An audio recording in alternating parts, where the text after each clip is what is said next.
Got that. Thank you, Mike. Thank you, Mike. Hey, good afternoon. Good afternoon. Here we are talking about heroism. Where does that begin? Where does that begin in your life? Anybody here think of yourself as wanting an opportunity to be a hero in life? Okay, 12 of you. Yeah, wanting to be a hero. Okay, where does that begin? Where does that begin? Sometimes life thrusts it upon us, like Edie's story. My story is so different, so different. After the war, okay, the people came back to America. We had a new thing. I was born, end of the 40s, new thing in houses everywhere. TV set. And I used to watch when I was a little tiny child on our TV set. I found my hero, who I wanted to be for the rest of my life. My little 4-year-old self would watch this giant box with a round screen on it, Hopalong Cassidy. He was a cowboy hero, and he would ride into a town dressed all in black, and he had a silver revolver, and wherever the town there was, it was having a difficulty. Bullies there, corrupt politicians there, rustlers and thieves, and persons who brought life down, and Hoppy would ride in and take care of everything, and at the end of the episode, he wouldn't get paid. He wouldn't take anything. He would just wave and ride off. And as a little 4-year-old, that was captivating to me. I even had my own little Hopalong Cassidy suit, all in black with a little silver revolver that was my image of heroism. And then life went on. Hoppy eventually retired. And then I was 9, and a new hero came on the box in my house, Zorro. And Zorro was all dressed in all black, okay? Another old person out here, I think. Zorro was all dressed in black. He had a silver sword. And like Hoppy, he would ride in, and nobody really even knew who he really was in life. He was anonymous. And he cared so much that he would be anonymous. And again, corrupt politicians and rustlers and persons who would bring the community down, he would handle them, dispatch them, and restore order, and restore peace, and restore happiness. And that brought my little 9-year-old heart to life. I want to be a hero like Zorro. And then I was 15 years old, and a friend of mine in study hall gave me this novel, a James Bond novel, You Only Live Twice, it was called. And James Bond is sent to Japan. And here I am, this boring little 15-year-old kid in suburban Dayton, Ohio, reading this story. And James Bond goes to Japan, and he's trained by these black-clad Togakure-ryu ninja secret agents, all dressed in black with silver stars. It was almost painful. It was so cool to read this. And we only have a few minutes. So we're going to jump forward several years. I'm in Japan. I've talked my way into the Togakure-ryu Ninja School, a 34-generation-old secret society, and I'm the first American in there. I do have 20 books that I've written if you want to read the whole story. Okay, but the fast story is, here I am. Then I did that. I was so determined, and I was so motivated by that look, that even though it made absolutely no sense at all, logically. How about this? Anybody in the audience, could you tell a story, if we had a few more moments, a story about your life where against all rational logic, something important and powerful happened in your life and got you on your way? Could anybody tell a story like that? That was my story. And then we'll step forward a few more years, and I went out adventuring. I used to tell people I saw too many Indiana Jones movies. Ended up in India. Met the Dalai Lama, and then through the 1990s, on occasion, I was able to travel with him as his personal security escort. How fortunate was I? And so here I had the lore of the Togakure ninja martial art, and I had the ultimate coach in terms of understanding human nature and human spirit. On the other hand, he taught me a code. He taught me a code to go along with the warrior protector code. And this was called the code of the awakened hero, the bodhisattva code. And there's 6 parts of this code that I'll very quickly share with you today here. 6 parts of this code of the hero. And you got to have all 6 in there. You've got to have all 6. You can't have 4 out of 6 or 5 out of 6. All 6. The very beginning of the code. The very beginning of the code is generous caring. With my every word, thought, and action, I am inspired by the heroic ideal of generous caring. That's where we begin. Caring. Maybe you could tell a story of a time in your own life you cared so much. There's so much you wanted to do to help that you forgot about yourself. You forgot about yourself. And that's the kind of special caring that it took. So for those years, I traveled as a guard, as a protector, to keep safe someone that I considered to be a very beautiful person in the world. To put someone else's welfare ahead of your own convenience or even safety. One time I got a call from the Dalai Lama's office. They said, it's not the Dalai Lama, but there's a prison near where you live, a prison, and there's some people in there who would like to learn more about Buddhism. Would you take one of our Tibetan lamas there to the prison and escort him in, just keep him safe, maximum security prison? So, sure, I'd be glad to do that. So I picked this man up. We went to the prison, walked in there. I don't know, anybody here spent considerable time in a maximum security prison? 48 of you. Okay, well, that's good.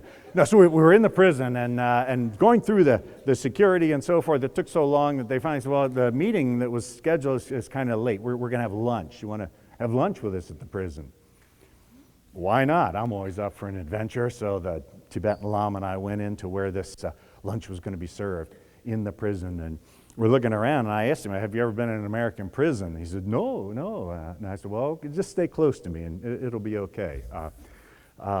And they explained to me, well, this prison was designed for 1,500 people, but right now we've got 2,400 living here, so they're kind of crowded and getting on each other's nerves. So just sort of stay alert. I said, well, are there any guards in here? And they said, oh, yeah, the guards, they're back there in the corner. I looked, and there are 3 guys with their head in the soup bowl just eating like this. And, oh, okay, so I told the Lama, so just stay with me. Because, see, I'm the only guy there with a suit, a business suit and a necktie, standing next to a small Asian man who appears to be wearing a purple dress. So we kind of stood out. So I'm getting ready to go in there, and here's the line, and all of a sudden this guy appears behind this row of trays. And he's a tall guy, scary guy. He's got this like spider web tattoo on him. He's really standing up there, and he leans out over the tray and looks at me, and he looks at the monk, and he goes, "You're really living dangerously now." Oh, great, here we go. So my mind kicks into protector mode. I'm looking at this, and okay, the trays are all stacked up on these little wheelie things, so they slide around like that. And I notice the trays are stacked up upside down. So if he comes over at us, if I hit this wheel with my heel, the trays roll over that way, they'll slide off, and so people wouldn't be able to crawl over this thing. At that point, I'm going to move the monk behind me. We're going to get right through this little window, and I noticed there they had a hose with real hot water on there, and we're going to be trapped in there, but the guys would have to come through one at a time if they did come in this window, and I could hold them off there till alarms went off. At least we would be safe in there for a moment. And I look back at this guy, and then I got it. He was talking about the food. He was talking about the food. You're living real dangerously. So I said to him, yeah, we were actually supposed to go to the Ruth's Chris Steakhouse in the Ritz-Carlton across the street. They were all filled up, and they sent us here. Oh, and he laughed and gave me a tray, and we went through there. So sometimes putting ourselves so far out there, okay, we could get lost. So the second important thing we want to do with this code of the enlightened warrior, the second is we've got our own code that we live by. Now, I use a code of 14 of these things. I've got them in a book here. There are too many to go through. The first one is I'm a protector. I protect life and health, and I avoid violence whenever possible. And all the students who study our martial art, they learn that as one of the first things they do. Try it out, we say. I'm a protector. I protect life and health. I avoid violence whenever possible. As opposed to being a predator. You teach somebody how to hurt people with martial skills. You've got to be very, very careful what you're turning loose in the community. That's something I feel very strong about. So care, okay? There's a code. Every now and then I get some individual who comes in and goes, well, yeah, I want to study the martial art with you, but I don't want to go for this Boy Scout or Sunday school code stuff. And I said, okay, well, I mean, everything's an option in here. But hey, you know what I've noticed in my life is the more dangerous the group is, the more important it is to have a code. United States Marines, the samurai, the Jedi, they all have a code that's going to guide them to make the right kind of decision, so you don't have to make the decision under pressure. You've already pre-planned what you stand for. So the second part is to have a code. Third part is that I realize that I don't take opposition personally.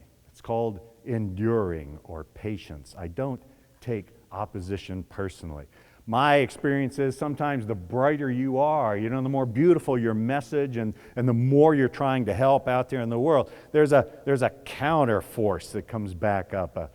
For all the brightness, there's a darkness that can come up and take over. So I don't take opposition personally. I understand that. Fourth part of the code is effort. I'm going to do something. Courageous effort. It's not just talking. We're going to do something. We got a couple of seconds. Do you want to do a martial art lesson here? Want to try it out? Okay, do this. Put your strong side, right side or your left side, forward in your chair. Kind of lean towards me here, okay? Here's what's going to happen. I got a big sloppy snowball here. Okay, I'm going to throw it. Hit you right between the eyes. Okay, everybody see the sloppy snowball? Okay. Your job is when you see me get ready, when you see me make up my mind, not throw the thing, but when you see me make up my mind to go into violent action, you're going to take your front hand, you're going to point, and you're going to go, hey. Everybody got that? Okay. So you got your front hand out. When you see me ready to make my move, you're going to do that, hey. Are you ready?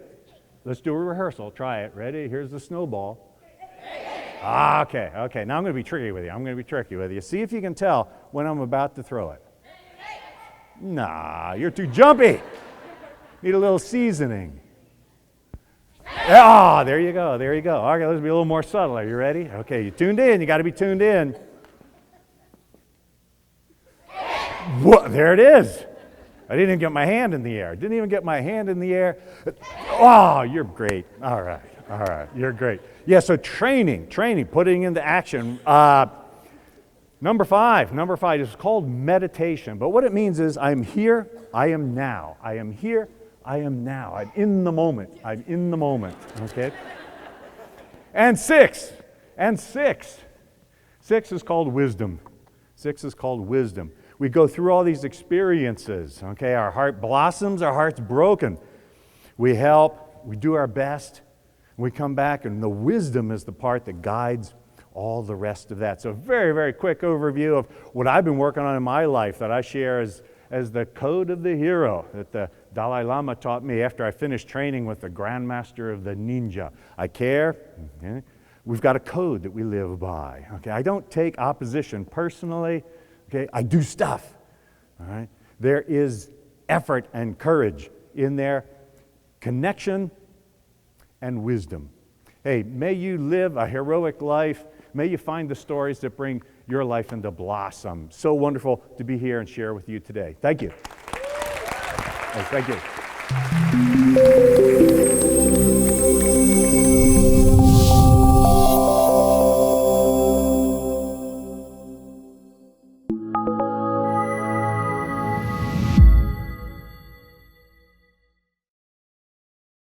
The Hero Roundtables are the global events that ask the question, what is a hero? You've just seen one hero talk. To find more and join the conversation, visit our website or social media.